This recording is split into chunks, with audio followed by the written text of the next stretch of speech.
Hi everybody. अभी कुछ देर पहले ही नाबार्ड के फ़ेज़ टू के एग्ज़ाम की डेट आ चुकी है जो कि 19 नवंबर को होनी है, लेकिन प्रीलिम्स का रिज़ल्ट अभी तक नहीं आया है। तो अगर आपके अटेम्प्ट्स इतने थे कि आप मान लो कि ब्रीज पे हो या फिर आपको ऐसा लगता है कि एक्यूरेसी अच्छी रही तो आपका हो जाएगा, तो अभी आपको रिज़ल्ट का वेट नहीं करना है, आपको अपनी पढ़ाई कंटिन्यू करनी है, रखनी है। आइडियली फ़ेज़ 1 के बाद ही आपकी पढ़ाई स्टार्ट हो जानी चाहिए थी, बहुत सारे लोगों ने किया भी होगा। तो आप वेट मत करना रिज़ल्ट का। अगर आपके अटैम्प्ट्स मान लो कि 40 के आसपास हैं और एक्यूरेसी आपकी 85% के आसपास रही है अगर, तो आप अपनी पढ़ाई कंटिन्यू रखो, क्योंकि वेट करोगे तो रिज़ल्ट आने के बाद शायद बहुत ज़्यादा दिन ना बचे। रिज़ल्ट कब तक आएगा इसके बारे में किसी को भी क्लैरिटी नहीं है, हो सकता है कल आ जाए या हो सकता है आज रात को ही आ जाए। तो इसको मतलब इसका वेट नहीं करना है, आपको अपनी पढ़ाई कंटिन्यू रखनी है।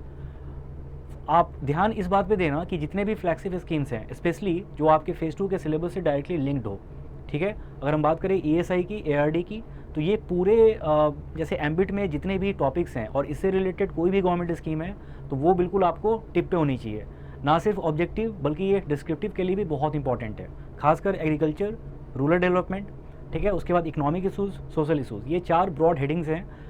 इससे अगर रिलेटेड कोई भी स्कीम है तो वो आपको अच्छे से पढ़ना है और ऐसे पढ़ना है कि आप उसके ऊपर लिख भी पाओ। अगर डिस्क्रिप्टिव क्वेश्चन आ रहा है तो उसके फीचर्स लिखने को रहेंगे और उसके इम्पैक्ट के बारे में भी हो सकता है कि लिखने को दे दिया जाए। जैसे बहुत सारे स्कीम्स ऐसे हैं जो रिसेंटली 2 महीने के भीतर न्यूज़ में थे, जैसे स्वच्छ भारत मिशन ग्रामीण। तो ओडीएफ प्लस जो पेनेट्रेशन है वो अराउंड 75% हो गई है पूरे इंडिया में। तो अब ये क्योंकि 75% कुछ भी होता है तो ये एक माइलस्टोन है, राइट। तो आपसे इससे रिलेटेड कुछ भी पूछ सकते हैं, वो ये पूछ सकते हैं कि स्वच्छ भारत मिशन का अब तक का अचीवमेंट क्या रहा है। तो आपके पास बहुत सारे फैक्ट्स होने चाहिए, ठीक है, जिसको कि आप एग्ज़ाम में लिख पाओ। ऑब्जेक्टिव में तो ये सब क्वेश्चंस आ ही सकते हैं, डिस्क्रिप्टिव के लिए भी बहुत इंपॉर्टेंट है, ठीक है। तो जैसे आपकी पढ़ाई चल रही थी आप उसी को थोड़ा सा और फाइन ट्यून करो। फ़ेज़ 1 के पहले जो पढ़ाई आपकी हो चुकी है, जैसे पीआईबी खासकर, तो वो आपको रिवाइज़ करते रहना है, वहाँ से ऑब्जेक्टिव क्वेश्चंस भी आने हैं, ध्यान रखना इस बात का। क्योंकि फ़ेज़ 2 सिर्फ डिस्क्रिप्टिव नहीं है, उसमें ऑब्जेक्टिव भी है और वो सारी चीज़ें जो आपने फ़ेज़ 1 के लिए पढ़ रखी हैं वो आपको फ़ेज़ 2 में भी काम आएंगी। बट अब कोशिश ये करना आप कि हर दिन एटलीस्ट एक आंसर आप लिख पाओ, क्योंकि लिखने की प्रैक्टिस बहुत इंपॉर्टेंट है। और एग्ज़ाम में जो आपको सिस्टम्स मिलते हैं वहाँ पे, जैसे जो कीबोर्ड होती है, तो आप में से बहुत सारे लोगों को लैपटॉप पे हैबिट होगी लिखने की, टाइप करने की, ऑफिस का काम भी करते होगे आप। लेकिन जो वहाँ पे कीबोर्ड होता है वो थोड़ा सा, मुझे ऐसा लगता है कि वो उस पर आपको थोड़ी सी प्रैक्टिस चाहिए, तब जाके आप बहुत ज़्यादा फ्लुएंट होकर टाइप कर पाओगे वहाँ, ठीक है। तो हर दिन कोशिश करना, जो भी गवर्नमेंट स्कीम, जो खास करके फ्लैगशिप स्कीम्स हैं, आप जो भी रीड कर रहे हैं उसमें से किसी एक स्कीम के बारे में आप लिखो डिस्क्रिप्टिव वहाँ पे, खुद से ऐसे दिमाग में क्वेश्चन बना के। जैसे एक बहुत ही सिंपल सा हो सकता है क्वेश्चन कि इस स्कीम के फीचर्स के बारे में बताओ, ठीक है। तो आप जो भी रीड कर रहे हैं कोशिश करो कि आप उसको वहाँ पे प्रोड्यूस कर पाओ, ठीक है, आप उसको टाइप कर पाओ, क्योंकि इससे क्या होगा, आपका नोट्स भी रेडी हो रहा है और आपकी फिर प्रैक्टिस भी हो रही है लिखने की। और जितना लिखोगे आप उतनी ही आपकी रिटेंशन और ज़्यादा इंप्रूव होगी। कैसे? लिखते समय दिमाग पे थोड़ा जोर पड़ेगा, ठीक है। आप याद करना चाहोगे, रिकॉल करना चाहोगे, तो हो सकता है कुछ फैक्ट्स जो आप फर्स्ट टाइम में रिकॉल नहीं कर पा रहे हैं, जब टाइपिंग फिनिश करने के बाद आप दोबारा से देखेंगे कि वो क्या चीज़ थी जो मुझे याद नहीं आ रही थी, तो वो क्या होगा, वहाँ से आपकी रिटेंशन इंप्रूव होती है।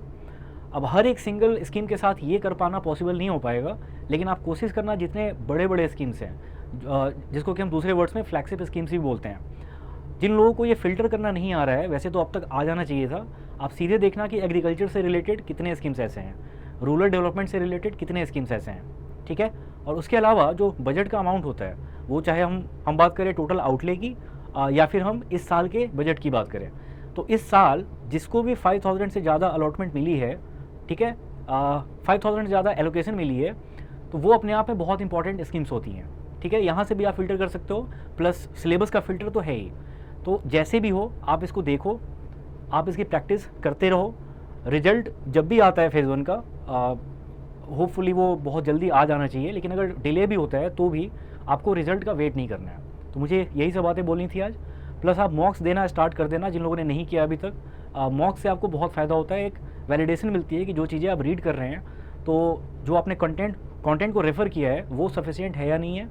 कई बार ऐसा होता है कि आप कोई भी कंटेंट रीड करके चले जाओ, क्वेश्चन कहीं ऐसे जगह से आएगा जो आपने रेफ़र नहीं किया होगा, ठीक है। तो मॉक्स में देख के आपको आइडिया मिलता है कि मैंने क्या क्या छोड़ा है और किस तरीके से या कौन सी इन्फॉर्मेशन ऐसी रह गई है जो कि मैंने स्कीम्स में कवर नहीं किया था। तो ये भी आपको बहुत कुछ वहाँ से सीखने को मिलता है। ठीक है, हर दिन आप कोशिश करना कि हर दिन या हर दूसरे दिन एक ना एक मॉक आप ज़रूर दो। इससे आपकी प्रैक्टिस होती रहेगी और ऑब्जेक्टिव मॉक्स के साथ साथ आपको डिस्क्रिप्टिव की भी प्रैक्टिस करनी है। आप कम से कम एक आंसर हर रोज़ लिखना। इससे क्या होगा, आप प्रैक्टिस में बने रहोगे। टाइपिंग पे आपको बहुत ज़्यादा टाइम नहीं देना पड़ेगा फिर। ठीक है, क्योंकि एग्ज़ाम में जो सबसे बड़ा कंसर्न होता है डिस्क्रिप्टिव पॉइंट ऑफ व्यू से, वो ये होता है कि पहले आप रिकॉल करते हो कि आपको क्या क्या पॉइंट्स लिखने हैं। ठीक है, फिर उसके बाद आप टाइप करना स्टार्ट करते हो। टाइपिंग के बीच में बहुत बार ऐसा होता है कि आप सोचने लगते हो, या फिर हो सकता है कुछ एरर्स हो जाए, या फिर हो सकता है कि शुरू में आपकी स्पीड स्लो रहे, बाद में आपको रियलाइज़ होता है कि मैंने शुरू में काफ़ी टाइम ले लिया है, तो अब मुझे जल्दी जल्दी टाइप करना पड़ेगा ताकि मैं सारे आंसर्स को फिनिश कर पाऊँ। उस बीच में काफ़ी ज़्यादा गलतियाँ हो जाती हैं, ग्रामेटिकल एरर्स हो, या फिर कई बार ऐसा होगा जो ओवरऑल आंसर का स्ट्रक्चर जो आप रखना चाह रहे थे, टाइम की कमी की वजह से वो आप नहीं रख पाओगे। तो इसका एक ही सॉल्यूशन है कि टाइपिंग की प्रैक्टिस आपकी अगर हो रखी है अच्छे से, तो आप शुरू से ही ज़्यादा स्पीड में लिख पाओगे। ये छोटी छोटी चीज़ें हैं, लेकिन एग्ज़ाम में जब ओवरऑल नंबर्स आते हैं ऐसे सबके, तो उसमें काफ़ी इम्पैक्ट ये छोटी छोटी चीज़ों का रहता है। तो अगर आपने अभी से वर्क करना स्टार्ट किया तो काफ़ी टाइम है, 2 हफ्ते का टाइम काफ़ी ज़्यादा होता है प्रैक्टिस के लिए। मैं ये नहीं बोल रहा कि क्या लिखना है, वो सारी चीज़ें आपको 2 हफ्ते में क्लियर हो जाएंगी, लेकिन आपने जो भी रीड कर रखा है आप उसको हूबहू या फिर 80-90% के आसपास आप उसको लिख पाओ। इसके लिए बहुत ज़रूरी है कि आपकी राइटिंग प्रैक्टिस होती रहे। ठीक है, राइटिंग के बजाय टाइपिंग प्रैक्टिस यहाँ पे होती रहे। तो आई होप कि आप ये सब बातों का ध्यान रखोगे। जितनी जल्दी हो स्टार्ट कर देना, रिजल्ट का वेट मत करना। Right, thanks for watching.